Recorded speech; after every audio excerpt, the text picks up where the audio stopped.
Yesterday, the president delivered a rousing speech to union representatives in Milwaukee, in which he unveiled a plan to invest $50 billion in America's infrastructure.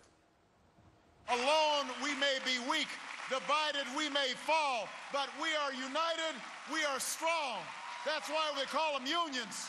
That's why we call this the United States of America. Unions are the reason we call them the United States of America? Well, that's new. Join us with his reaction to the speech is the governor of New Jersey, Republican Chris Christie. Good morning to you, sir. Good morning. How are you? Fine. Thank you very much. What did you make of the president yesterday in front of Labor Fest 2010 saying, okay, another $50 billion's on the way, guys? Well, I wish that if you're going to do that $50 billion in infrastructure, you would have done it in the first $787 billion. Sure. And not now to add more debt on top of the debt he's already accumulated. And that first $787 billion should have a lot more tax cuts in it too. Right. And I think we're seeing the failure of that original plan. Did you think it was interesting, though, that you've got the president saying this will create jobs immediately, and then one of his senior advisors is on the phone with reporters saying, you know, this is not going to create jobs immediately. In fact, the first jobs won't even be created until next year. This thing's going to take 6 years. It's going to roll out over 6 years. Yeah, no, listen, I think this is the kind of thing that has been failed before over the first 19 months or so of this administration. I think they have to have a clear, cogent message for the American people. I can tell you when I talk to business people in New Jersey, the thing they're most concerned about is the uncertainty. They never know what's going to come out of Washington and how it's going to add to the cost of them doing business.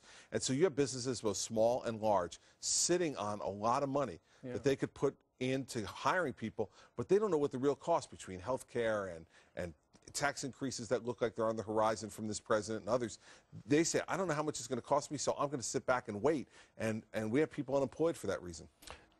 It seems like this White House needs a plan B, but they keep going back to plan A. And, you know, this is a son of stimulus, whatever you want to call this. We had Stuart Varney on a couple hours ago, Governor, and he said that this latest $50 billion is simply a payoff to the unions. Well, you know, that's why I think what we've done in New Jersey makes a lot more sense.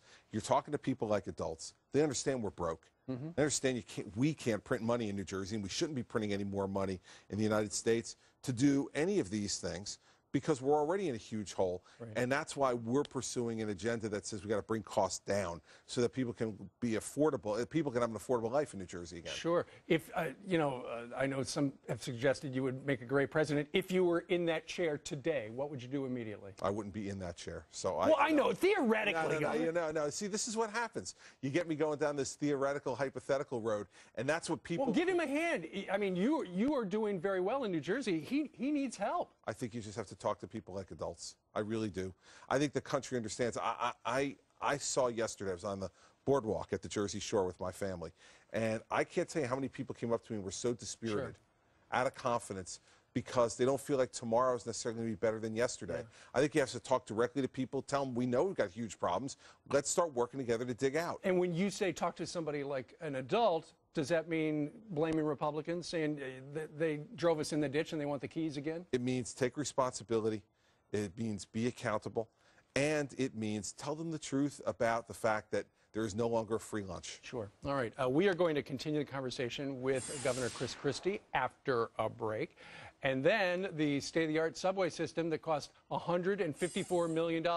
One problem. The turnstiles, you know, the things you walk through, they don't work. The story to eat. A lot going on over here. We're back with New Jersey Governor Chris Christie. And Allie's with us right now, Jersey natives. Yes. Right. Shrewsbury. Yeah, Shrewsbury girl. Fabulous. Great to meet you. So we all watched that debacle a couple of weeks ago. It was so disappointing when New Jersey was cut out of possible funds because of a clerical error on some sort of education proposal by your education commission. You pretty quickly fired him after that typo was Brent Schundler, the Commissioner of Education, revealed. And some people are saying that the president should take more decisive action like that and fire some of his economic team. This John Boehner came out and said that Tim Geithner and Larry Summers should be fired because of some mistakes or that they've made or things that haven't gone well. Do you think that the president should start clearing house? Listen, one thing I know for sure now, being a governor and having to make these decisions, there's a lot that goes into them. I'm not going to tell the president what to do. His job is to assess whether he thinks he's getting the right kind of advice. If he thinks he is, he should stick with his people. If he thinks he isn't, then he should make a change. But I certainly can't tell from 300 miles away what he should or shouldn't do. Sure. In the beginning, it looked like it was simply a clerical error where out of a 1,000-page document, one page was left out. And apparently Brent Schundler said, look, I presented this to them orally 2 weeks ago. And you said, doesn't anybody down in Washington have a phone? Couldn't they call me? Well, then it turns out, what happened? Well, listen, there obviously was a situation where there was videotape that showed that we didn't give that information orally on camera to the Department of Education. And as a result, I made a decision to make a change. But what it doesn't do is change my commitment to education reform in New Jersey, which has to move forward. We have nearly 50% dropout rate in the city of Newark, where we're spending over $24,000 per pupil on education. It's an obscenity, and the taxpayers deserve better. Those kids and their families deserve better.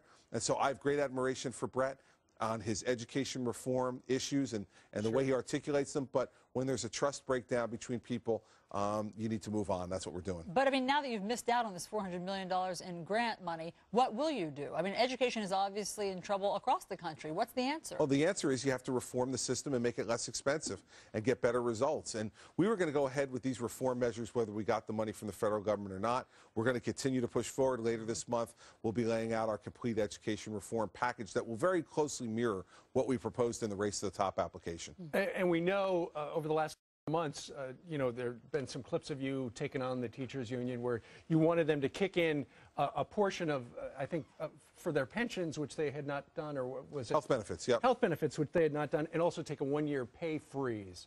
Did they ever go along with that? Only about 30 of the teachers' locals out of about 580 took a pay freeze.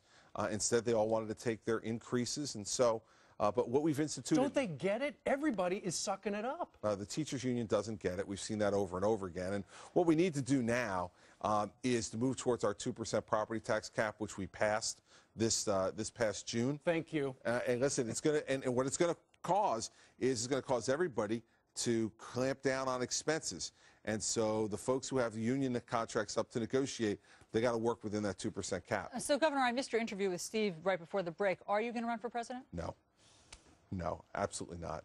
No interest, no chance, absolutely not. No wiggle room, no. All right. You heard a mixed message from the governor. No. All right. Once again, on the fence. But, Governor Chris Christie. Sounds pretty unequivocal. Great to meet you. Great to meet you, too. Thanks. Thank you. All right.